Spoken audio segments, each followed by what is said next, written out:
Hello students, welcome to 24 वानी education.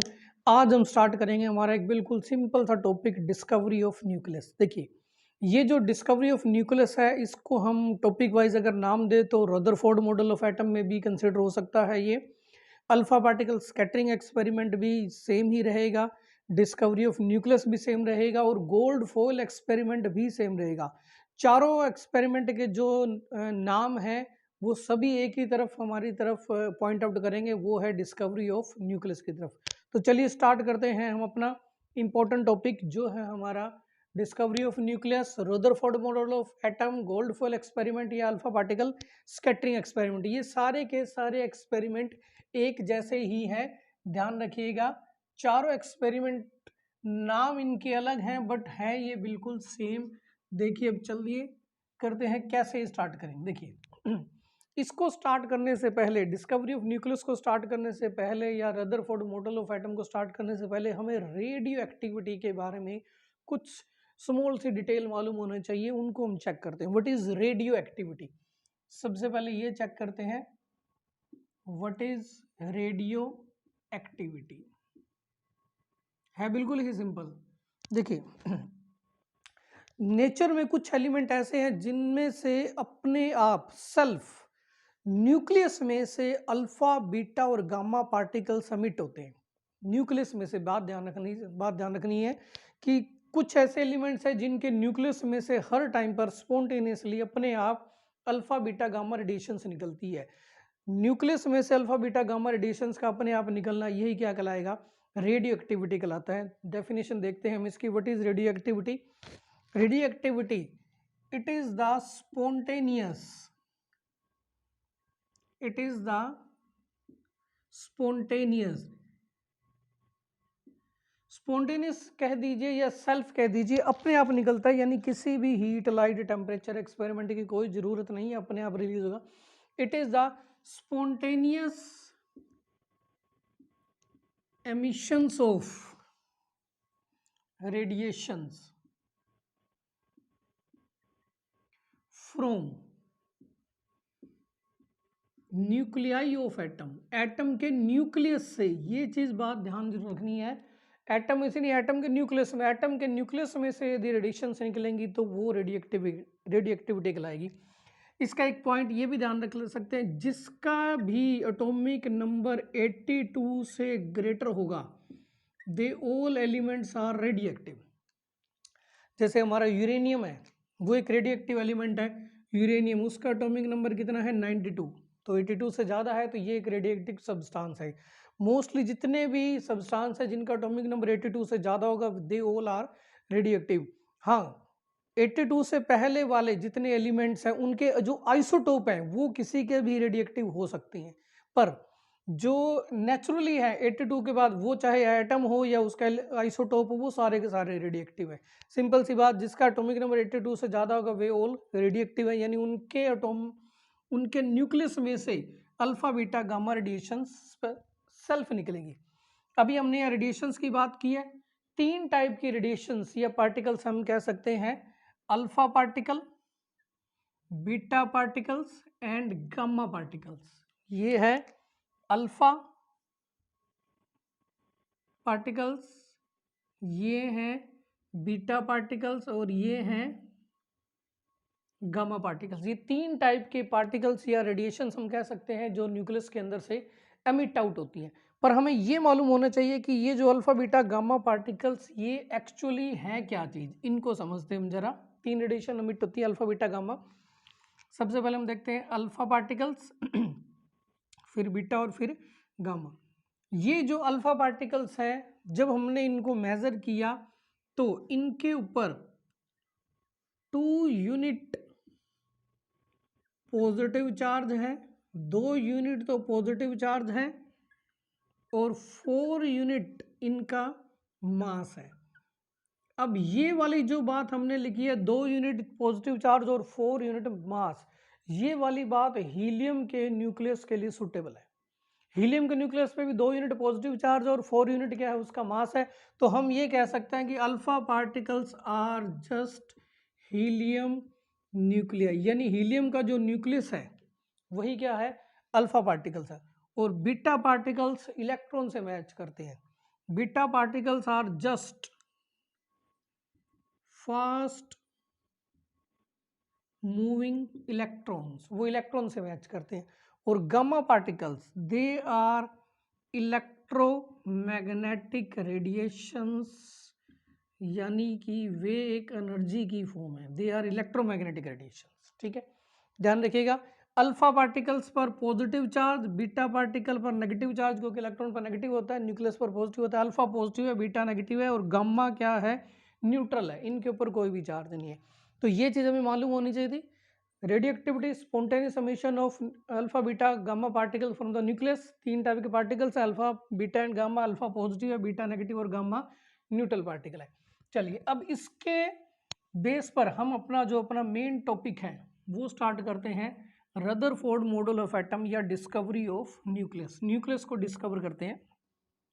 तो सबसे पहले रदरफोर्ड ने 1911 में एक एक्सपेरिमेंट किया था। उस एक्सपेरिमेंट को हम बोलते हैं अल्फा पार्टिकल स्कैटरिंग एक्सपेरिमेंट। अब ये एक्सपेरिमेंट क्या था, सबसे पहले हम ये देखते हैं कि इस एक्सपेरिमेंट में क्या किया गया। इस एक्सपेरिमेंट में परफॉर्म क्या किया, सिंपल सी बात है, जरा देखते हैं। देखिए इस एक्सपेरिमेंट में क्या किया गया था, हमने एक ये लेड का ब्लॉक रखा। Lead last non radioactive element है लेड, जिसका एटॉमिक नंबर 82 है। इस ब्लॉक के अंदर हमने रेडियम रखा, ये रेडियम है। इस ब्लॉक के अंदर हमने रख दिया रेडियम, और रेडियम रेडियोएक्टिव है, रेडियम इज रेडियोएक्टिव। इस ब्लॉक के अंदर हमने रेडियम रखा। ये जो रेडियम है ये रेडियोएक्टिव है, यानी इसके अंदर से alpha beta gamma radiations particles निकलेंगे। पर हमने यहां क्या अप्लाई की, एक स्लिट अप्लाई कर दी, बिल्कुल इसके सामने एक स्लिट अप्लाई कर दी। ये स्लिट क्या करती है, स्पेसिफाइड स्लिट है। देखिए इसके अंदर से वैसे अगर हम देखें तो हमारे पास लगभग तीनों टाइप के पार्टिकल्स ही रिलीज होंगे।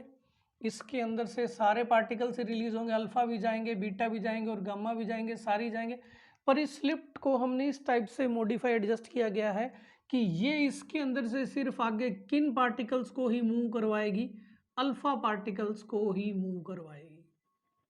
इस स्लिट का यही मेन रोल है कि ये आगे अल्फा पार्टिकल्स को ही आगे मूव करवाई थी। जो बीटा और गामा पार्टिकल्स हैं वो यही स्लिट से पहले ही या स्लिट पर ही एब्जॉर्ब हो जाएंगे। आगे कौन मूव करेगा, सिर्फ अल्फा पार्टिकल। ठीक है, चलिए अब इस अल्फा पार्टिकल्स का हमने करना क्या है। देखिए बिल्कुल आगे हमने लगाई हुई है थिन गोल्ड फॉइल। ये एक बिल्कुल पतली सी गोल्ड की फॉइल है, जितनी भी मिनिमम से मिनिमम हम ब्रेड्थ की रख सकते हैं, पतली से पतली थिन गोल्ड फॉइल। ठीक है, ये हमने गोल्ड फॉइल लगाई हुई है। इस गोल्ड फॉइल के चारों तरफ हमने एक डिटेक्टर लगाया हुआ है, और ये डिटेक्टर आइडेंटिफाई करेगा कि ये जो अल्फा पार्टिकल्स है ये कहाँ कहाँ जा रहे हैं और कहाँ स्ट्राइक कर रहे हैं। ठीक है, इसको चेक करने के लिए। तो जैसे ही ये जो अल्फा पार्टिकल्स हैं ये इस गोल्ड की फॉइल से टकराते हो तो हम क्या देखते हैं कि मोस्ट अल्फा पार्टिकल स्ट्रेट इसके अंदर निकल जाके यहाँ इस डिटेक्टर पर, ये डिटेक्टर है किस चीज़ का बना हुआ है, जिंक सल्फाइड स्क्रीन का ही। इस जिंक सल्फाइड स्क्रीन पर जैसे ही अल्फा पार्टिकल स्ट्राइक करते हैं तो वो एक लाइट की फ्लैश प्रोड्यूस करते हैं और एक स्पॉट बना देते हैं, जिससे हमें ये पता लग जाएगा कि अल्फा पार्टिकल कहाँ जा रहे हैं। ठीक है, देखिए एक्सपेरिमेंट में हमने क्या किया, एक रेडियम का हमने एक ब्लॉक लिया, इस रेडियम में से जो अल्फा पार्टिकल निकल रहे हैं उसे हमने थिन गोल्ड फॉइल के ऊपर स्ट्राइक करवा दिया। ये है हमारे पास थिन गोल्ड फॉइल। ठीक है, ये हमारे पास एक्सपेरिमेंट था। अब इस एक्सपेरिमेंट में क्या क्या, इन दिस एक्सपेरिमेंट, इस एक्सपेरिमेंट में क्या किया हमने, in this experiment alpha particles get bombarded मतलब कि बहुत ज्यादा अमाउंट में फ्रीक्वेंट हमने गोल्ड फॉयल पर डाले, गेट बोम्बार्डेड किस पर, ऑन थिन गोल्ड फॉयल। ठीक है, ये रेडियम था, इसमें से अल्फा पार्टिकल बीटा गामा सारे निकलेंगे, स्लिट क्या करेगी, सिर्फ बीटा गामा को ऑब्जॉर्व कर लेगी, अल्फा पार्टिकल को आगे मूव करवाएगी। ये जो अल्फा पार्टिकल आगे मूव करने के बाद किस पर स्ट्राइक कर रहे हैं, थिन गोल्ड फॉयल पर। ठीक है, एक्सपेरिमेंट तो सिर्फ यही था, in this experiment alpha particle get bombarded on thin gold foil. इससे हमने ऑब्जर्वेशन क्या की, हमें क्या क्या ऑब्जर्व हुआ, पहले तो ये एक्सपेरिमेंट हमने परफॉर्म किया, अब ऑब्जर्वेशन, इससे हमने क्या क्या ऑब्जर्व किया वो चेक करते हैं। फर्स्ट ऑब्जर्वेशन हमने क्या देखा कि ये जो गोल्ड की फॉयल है इसमें से मोस्ट एटम स्ट्रेट चले गए। ठीक है, पहली ऑब्जर्वेशन ये थी, most alpha particles go straight without any deflection, कुछ भी डिफ्लेक्ट नहीं हुआ उनमें, मोस्टली में विदाउट एनी डिफ्लेक्शन, कोई भी डिफ्लेक्शन हुई। हम ना इसका एक क्या करते हैं, एक थोड़ा सा सुपीरियर व्यू देखते हैं। देखिए, मैं अगर इन अल्फा पार्टिकल्स को गोल्ड फॉयल पर टकरा रहा हूं तो इसका मतलब अल्फा पार्टिकल को गोल्ड के एटम पे टकरा रहा हूं, गोल्ड की फॉयल में गोल्ड के एटम ही होंगे। देखिए, ये हमने एक गोल्ड का एटम बनाया, ठीक है, this is a gold atom. अब हम क्या देख रहे हैं, मोस्ट अल्फा पार्टिकल्स इसके अंदर से स्ट्रेट मूव कर रहे हैं, यही बात हमने चेक की है। ज़्यादातर वो कैसे पता लगा, क्योंकि डिटेक्टर पर स्ट्रेट बहुत सारे फ्लैश ऑफ लाइट यानी स्पॉट प्रोड्यूस हो गए, तो मोस्ट अल्फा पार्टिकल्स इसके अंदर से क्या है, स्ट्रेट निकल रहे हैं, यही हमने चेक किया, most alpha particles go straight, ये हमने चेक कर लिया। ये तो थी हमारी पहली ऑब्जर्वेशन। फिर हमने क्या देखा, कुछ अल्फा पार्टिकल्स स्मॉल एंगल से डिफ्लेक्ट हो रहे थे, अब ये तो स्ट्रेट जा रहे हैं, कुछ अल्फा पार्टिकल्स हमने क्या देखे, ऐसे स्मॉल एंगल से डिफ्लेक्ट हो गए, बहुत ही कम। ठीक है, मोस्ट तो स्ट्रेट चले गए। अब इस मोस्ट में भी हम कितने कह सकते हैं, लगभग 99.9% स्ट्रेट चले गए।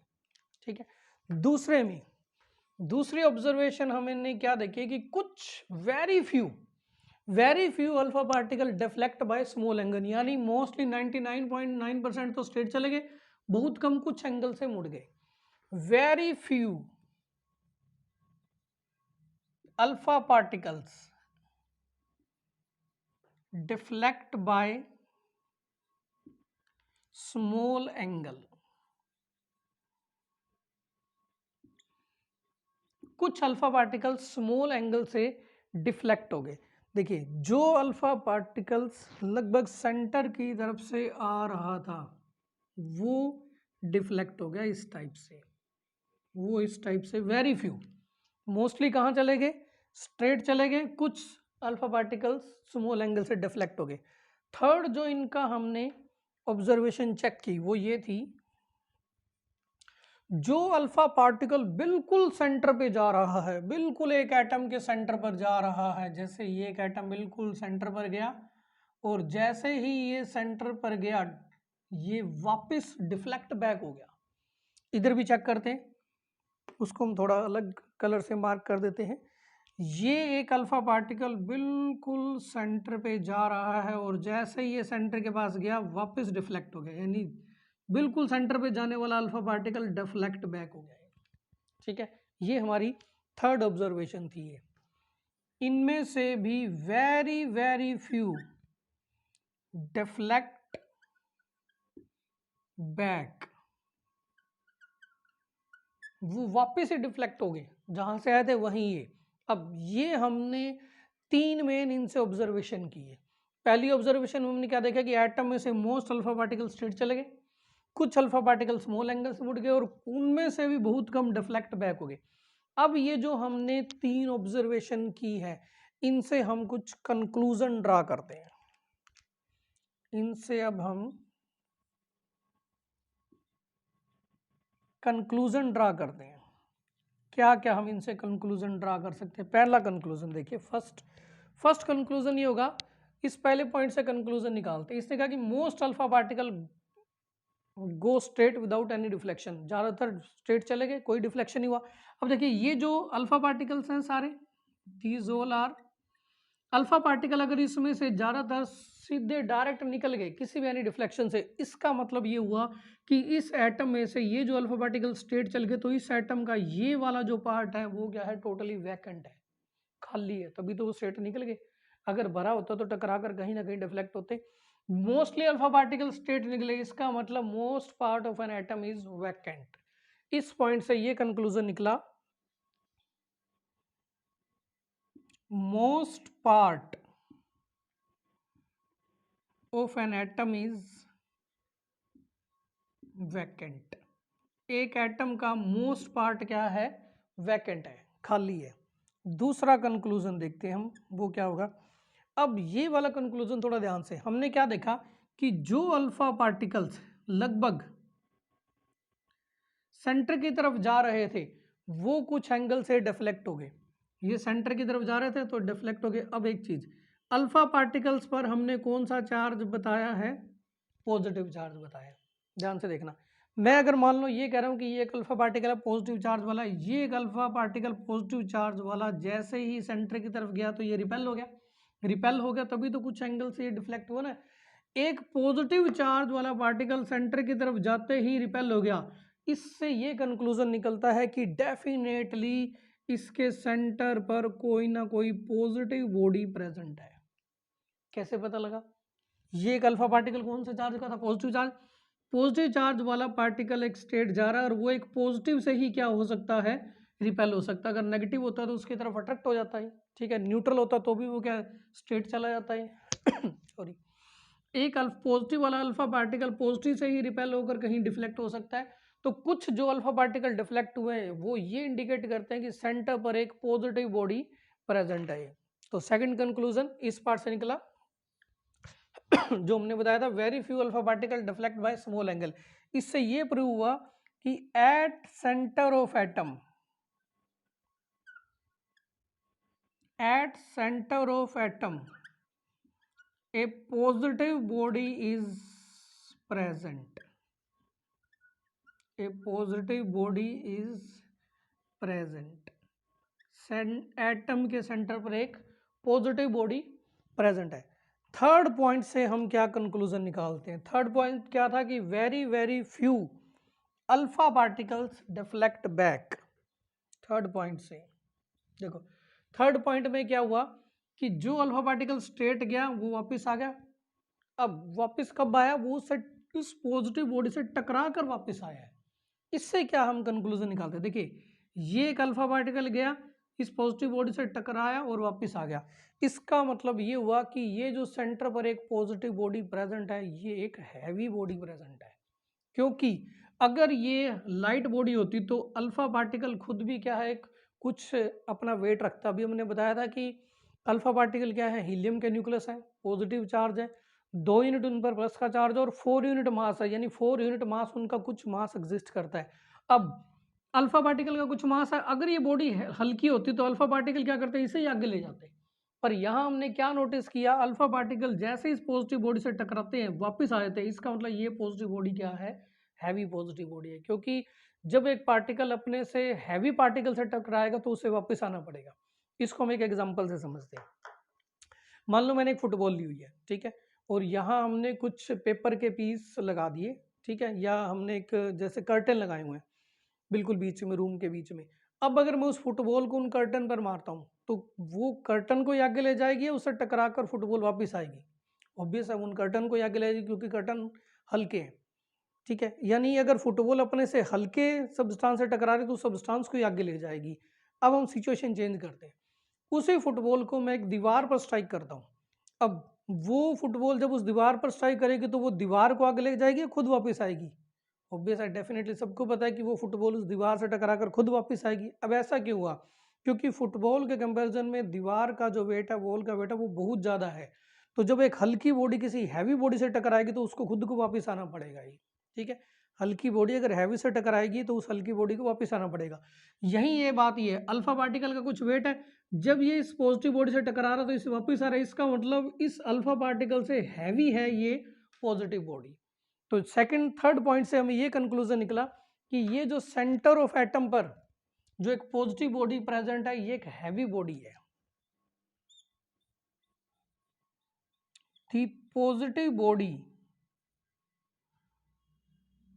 Present at centre of atom, centre of atom वो क्या होगी, इज ए हैवी बॉडी, वो एक हैवी बॉडी है। ठीक है, नाउ फाइनल रिजल्ट, एक्सपेरिमेंट कर लिया हमने, ऑब्जर्वेशन कर ली, कंक्लूजन पे अब आते हैं। कंक्लूजन पे हम, कंक्लूजन हमने कर लिया, अब कंक्लूजन के बाद हम फाइनल रिजल्ट देते हैं इस एक्सपेरिमेंट का रिजल्ट। इस एक्सपेरिमेंट का रिजल्ट ये है कि ये जो एक एटम के सेंटर पर हैवी पॉजिटिव बॉडी प्रेजेंट है, इसका ही हमने नाम क्या रखा है, न्यूक्लियस। ठीक है, रिजल्ट ये है, the heavy positive body, the heavy positive body present at center of atom is called nucleus। उसे ही हम क्या बोलते हैं, न्यूक्लियस बोल देते हैं। ठीक है, तो ये हमारा पूरा एक्सपेरिमेंट है। थोड़ा सा इसको हम रिफ्रेश करते हैं, फटाफट क्विक रिव्यू लेते हैं। देखिए, सबसे पहले था हमारे पास एक्सपेरिमेंट। इस एक्सपेरिमेंट में क्या किया, in this experiment alpha particle get bombarded on thin gold foil. ये हमने एक लेड का ब्लॉक रखा हुआ, लेड क्या करेगा, जितनी भी और रेडिएशंस और डायरेक्शन में जाएगी उनको ऑब्जॉर्व कर लेगा। यहाँ से ओपन रखा है तो सिर्फ एक ही डायरेक्शन के अंदर अल्फा बीटा गामा जाएंगे। ठीक है, रेडियम एक रेडियो एक्टिव सब्सटेंस है, इसमें से अल्फा बीटा गामा पार्टिकल निकले। स्लिट लगाई है, ये स्लिट क्या करेगी, बीटा और गामा पार्टिकल को ऑब्जॉर्व कर लेगी, सिर्फ किसको आगे पास आउट होने देगी, अल्फा पार्टिकल को। ये अल्फा पार्टिकल आगे पास आउट होने के बाद किस पर स्ट्राइक करवाते हैं, थिन गोल्ड फॉइल पर। ठीक है, और इसके में से कुछ पार्टिकल पास आउट होंगे, कुछ डिफ्लेक्ट होंगे, कुछ वापस आएंगे। वो कैसे पता लगेगा, इसे डिटेक्टर की हेल्प से। डिटेक्टर पर जहां भी अल्फा पार्टिकल स्ट्राइक करेंगे वो एक फ्लैश ऑफ लाइट, एक स्पॉट बना देंगे, उससे पता लगेगा कि अल्फा पार्टिकल कहाँ जा रहे हैं, डिटेक्टर से पता लग जाएगा। अब इस एक्सपेरिमेंट में हमने किया क्या था, गोल्ड अल्फा पार्टिकल को स्ट्राइक करवाया। ऑब्जर्वेशन क्या हुई, गोल्ड पर अगर हम अल्फा पार्टिकल स्ट्राइक करवा रहे हैं, इसका मतलब गोल्ड के एटम पर अल्फा पार्टिकल स्ट्राइक करवा रहे हैं। हमने क्या कंक्लूजन देखा, मोस्टली अल्फा पार्टिकल इसके अंदर से स्ट्रेट जा रहे थे without any deflection. Most alpha particle go straight without any deflection, लगभग 99.9% स्ट्रेट चले गए।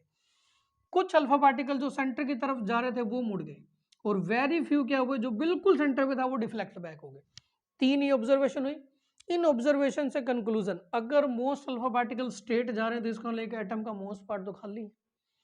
कुछ अल्फा पार्टिकल जो सेंटर की तरफ जा रहे थे वो अगर डिफ्लेक्ट बैक हो रहे तो इसका मतलब यहाँ एक पॉजिटिव बॉडी है, क्योंकि अल्फा पार्टिकल भी पॉजिटिव है, पॉजिटिव पॉजिटिव रिपेल करेंगे एक दूसरे को। ठीक है, फिर जो अल्फा पार्टिकल बिल्कुल सेंटर पे जा रहा था वो डिफ्लेक्ट बैक हुआ, इसका मतलब ये जो अल्फा पार्टिकल है ये उस जिस बॉडी से टकरा रहा है वो बॉडी उस अल्फा पार्टिकल से भी एक हैवी बॉडी है, तभी तो वो डिफ्लेक्ट बैक हुई है।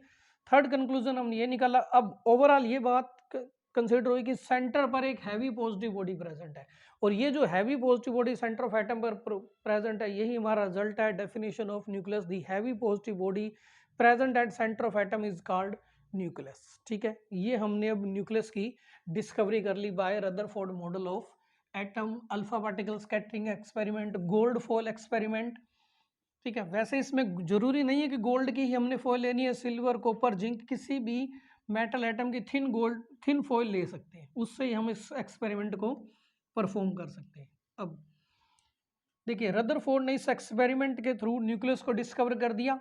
ठीक है, तो फिर रदरफोर्ड मॉडल ऑफ एटम हुआ किस टाइप का, अब हम वो देखते हैं। रदरफोर्ड मॉडल ऑफ एटम, वो देखिए, रदरफोर्ड मॉडल ऑफ एटम वो क्या कहेगा कि रदरफोर्ड ने किस टाइप के एक एटम का मॉडल दिया। उसने कहा एक एटम के दो पार्ट होंगे। An atom consist of atom contain two part. एक एटम के दो पार्ट है।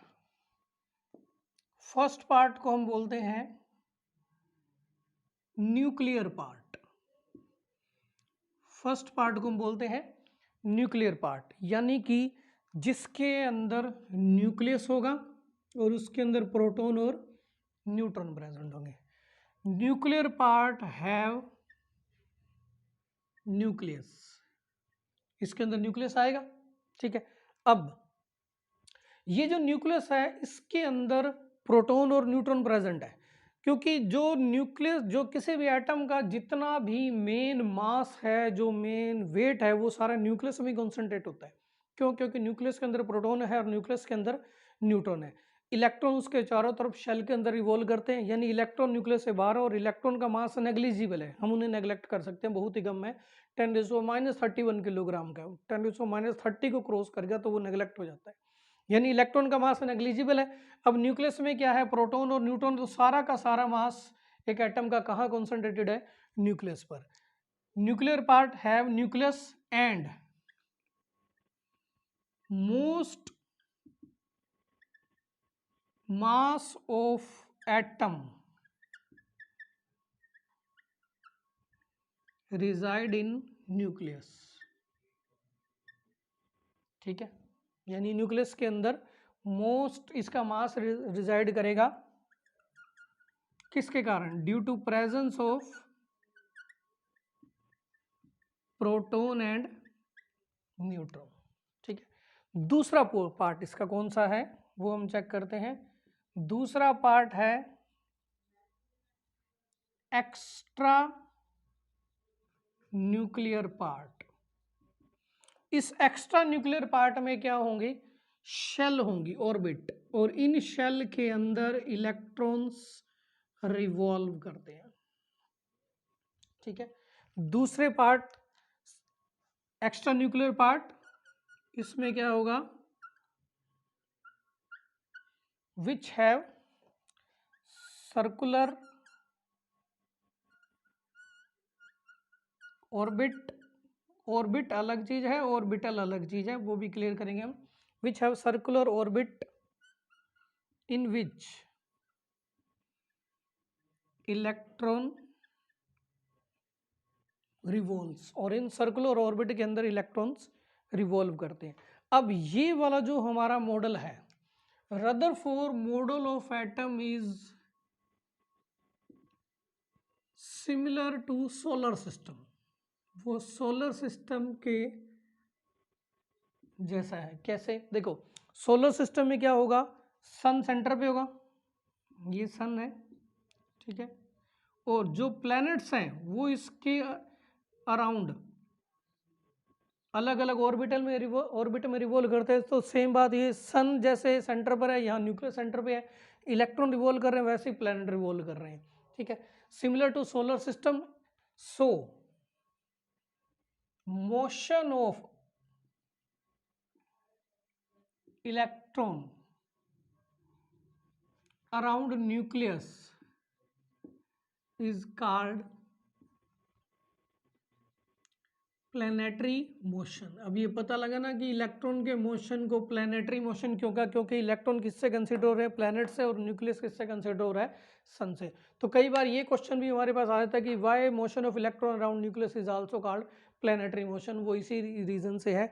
तो अभी हमने न्यूक्लियस ऑफ एटम और न्यूक्लियस के साइज और एटम के साइज को थोड़ा सा कंपेयर कर लेते हैं, जो इसका एक छोटा सा ही पार्ट है। जब हमने प्रैक्टिकली चेक किया तो रेडियस ऑफ न्यूक्लियस, ये थोड़ा सा ध्यान रखना है, radius of nucleus is approximate equal to 10⁻⁻15 metre. 10⁻⁻15 metre. फिर अगर मैं कहूं रेडियस ऑफ एटम, एक एटम का रेडियस, जब हमने देखा तो एटम तो बड़ा है, उसका जो हमें रेडियस मिला वो मिला 10⁻⁻10 मीटर। अगर हम कंपेयर करें